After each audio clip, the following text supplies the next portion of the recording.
विद्यार्थी मित्रांनो, वेगवेगळ्या स्पर्धा परीक्षेला या पद्धतीचे प्रश्न आपल्याला विचारले जातात. स्थानिक किमतीतील फरक काढा.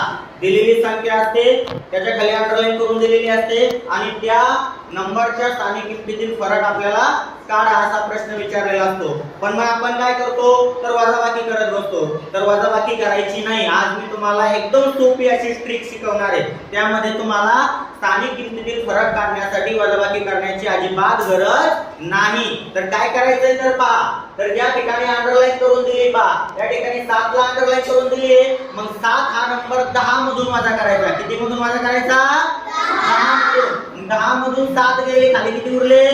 3. आणि 6 नंबर मधून फक्त 1 कमी करायचा. मग 6 मधून 1 वजा केला, खाली किती उरले? आणि जी राहिलेली संख्या आहे पुढची, त्याच्या खाली काय करायचं आपल्याला? झाला पहा फरक. बाजूच्या संख्येला काही करायचं नाही. आता पुढचं उदाहरण पाहूया. पहा 3 आहे, कितीतून कमी करायचे? 10 मधून 3 गेले, किती उरले? 7 उरले. 9 मधून 1 कमी केला, किती उरला? 8 उरला.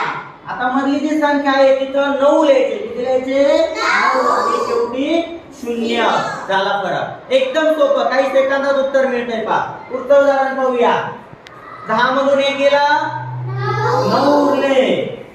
7 मधून 1 कमी केला, 6 उरले. मधल्या संख्येखाली काय करायचं आपल्याला? लिहायचे आणि शेवटची संख्येखाली 0 झाला फरक. पुढचं मोठ्यात मोठं उदाहरण, किती पण मोठं उदाहरण असू दे, एकदम चुटकीसाठी सॉल्व्ह होतंय. या ठिकाणी पहा 3 कितीतून कमी करायचे? 10तून. 10तून 3 कमी झाले, 7 किती राहिले? 6. 8 मधून 1 कमी केला, किती उरले? मधल्या संख्येखाली 9. शेवटी 0. अशा पद्धतीने फरक निघतो. पहा खाली पहा.